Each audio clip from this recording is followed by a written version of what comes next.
Hello, welcome back. This is Wally.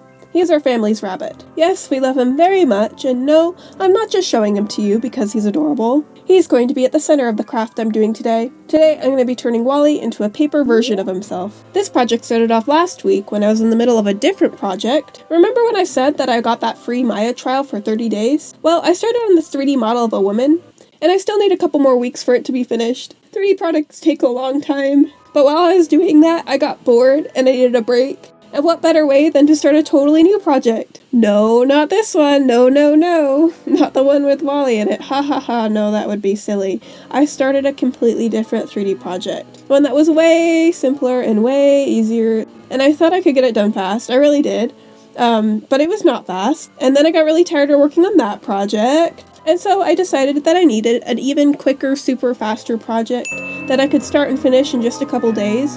And so I started on this other project of Wally, and I decided to turn him into a papercraft. If you don't know what a papercraft is essentially just creating a 3D object by cutting and folding paper together. You probably created a papercraft cube in geometry, where you cut along the lines of the shape of a cross and folded it up. Except you're working with 6 sides of an unoriginal shape, and here I ended up working with more than 6 sides of a shape that I made. Yeah. And by now you're probably thinking hey Emily, doesn't that sound not very fast? And yes, I know, I know, it's not very fast. You'd probably be surprised to know that I knew this would take forever. It's not my first papercraft, or even my second. Rest in peace, Miku. This is in fact my 3rd papercraft, but it's the first one that I've made myself from scratch. So yes, I am delusional, and I don't know what I was thinking, but here we are today, doing that project. FYI, if you also want to make a Wally, I have the files below in the description. Have fun, you little masochists. Anyway, on with the project. First things first, I needed to acquire some reference pictures. This is harder than it looks, because he keeps getting close to me and loves me so much and wants food and pets and mostly food. He likes food. But I get some pictures eventually. With my references acquired, I quickly created a low poly model of my subject. This was the simple part, right up my alley. Although, looking back, I wish I'd spent just a few more minutes on refining before I moved on. But oh well, this was supposed to be a fast project, remember? Buddy. Stop it. Stop it! Stop! Wait, what the? Stop, don't eat that. Yeah, you go right back to it. Go. Wally, stop, that's not good for you. Stop, Jilly, Wally, stop. He's trying to eat applesauce. Wally. He's right back to it, stop. Wally. Stop it. Go on. He's little pipe marks in the applesauce. So like I said, this is my first papercraft, so I had no idea what I was doing. My original idea of how I was going to do this project was that I was going to take my model's UVs and cut them up to the point where they wouldn't warp, and then use those as the guides for my papercraft when I stuck it all back together.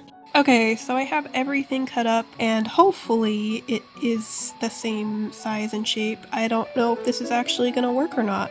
We're about to figure out. If you didn't know what any of that meant, don't worry about it. Basically, a 3D model has something called UVs, and while the 3D model is 3D, the UVs are 2D, and every point on the 3D model corresponds to a point on that 2D image. And that's how the computer knows what every point on the 3D model should be colored as. But usually UVs get a little warped since you usually cut UVs in a way that there are many polygons right next to each other. So my idea was to cut the UVs so that there are no polygons next to each other, so that there would be no warping, in theory. So I finish up laying out all my UVs and then print out the first page as a test. And it worked! Yay! Okay, so while I was cutting this out, I realized that there was no way that it was going to be able to connect to this piece right here. You see this one's huge and that one's tiny, and so this whole thing is just not going to work. So yeah, it wasn't working. So I should have done more research before I started this project, because starting my research, the first thing I came across was a website specifically designed to make papercrafts. It's called papercraftmaker.com, and I'll link it in the description below. Now that I knew I'd actually be able to complete this project, I started texturing Wally. Back in the good old days, when my tuition got me access to Substance Painter, I would have used that. But now I am no longer a student, and I have to use free things or things I've already bought in the past. Now, never did I think that I'd be using Procreate to paint a 3D model, and never was I more relieved that you could. Thank you, Procreate, for all you do. After I confirmed that it worked, I brought in the pictures of Wally, and Procreate projected them onto my model. Afterwards, I went in with a foliage brush to clean it up, and just like that, it was done. Again, I probably should have spent another couple minutes tweaking things, but oh well, I was rushing. It was supposed to be a quick project. When my model was textured, I brought it into the papercraft website. I want it to be Wally size, so I took Wally's measurements and adjusted the model's size. And then the next many hours just went like this, cutting and combining the paper parts until the pieces look orderly and not like a bunch of germs just thrown all over the canvas. This took an unreasonable amount of time, and it made UVs look fast and fun. But in the end, I'm glad I did it right. It made the pieces much easier to fit together than they would have if I had skipped this step. And just look how lovely they look, all laid out so nicely. I labeled each one because it would be scary not to with a project this large, and then printed them all out. It came out to 11 pages in the end. Each page was double-sided with numbers I had added to the back. I added outlines to both the front and the back side, which was a mistake, and I removed them in the files that I'm sharing with you. But even with the double outline, it's not too noticeable in the final Wally. I could have printed them out again, but I didn't want to be wasteful. I also could have cut around the lines on the colored side of the page, but they're kind of hard to see on some of the pieces, and it's not that big of a deal anyway.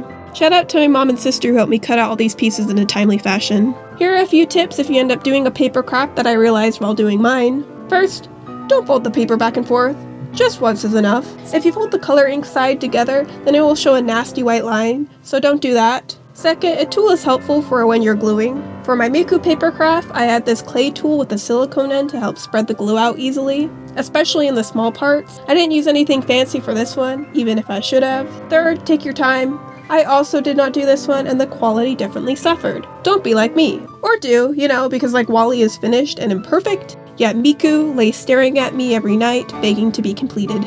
With Wally specifically, I started with the back and kept the belly open so I could access all the small parts for gluing. I had a lot of trouble with his neck because my design was flawed, but I eventually worked it out. He's like grooming himself on his side. Yeah, he's a good boy. I decided to give him a bow around his neck, not just to hide the seams, but also because I thought it would be cute. I don't know how I actually like it, and I might remove it later.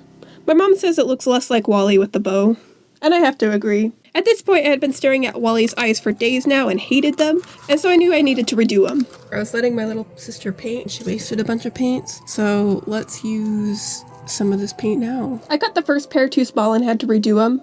The second pair worked out fine. To secure them to Wally, I glued a piece of paper on the inside of Wally's head over the hole, and then glued the eyes over that paper. It worked pretty well. And then it was finally time to close Wally up. I ended up using a pair of scissors to support one side of the paper while I pushed down on the other side, which worked well. So now we have to figure out how to paint over it. Okay, crisis averted. And I was finished. Look what I got. It is you.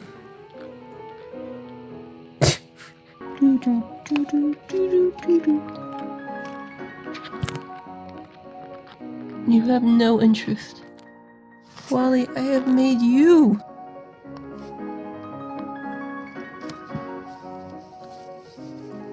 Ah! I'm gonna fight it. Buddy, I worked so hard on it. Boop.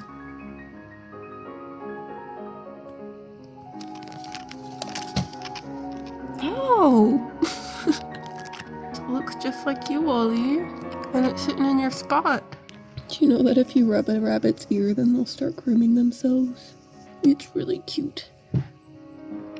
Seems like he's rather indifferent about it. Kind of like how I expected. It's not perfect, so don't look too close, but I still got jump scared every time I walked into the living room and thought Wally had jumped up on the couch. So there's that. It's been sitting above the desk that Wally likes to sleep under, and I don't know where else to put it, but I'll find a place. Thanks for watching all the way to the end. Like I said, you can find the link to download the papercraft below, as well as the model that you can bring into the papercraft website to use as a reference to fit all the pieces together. I feel like a fun twist on this project would be if someone made their own pet. That'd be pretty cool. If you make a Wally, you should tag me on Instagram or something, I don't know. Or if you have a pet or something, you should show me them too.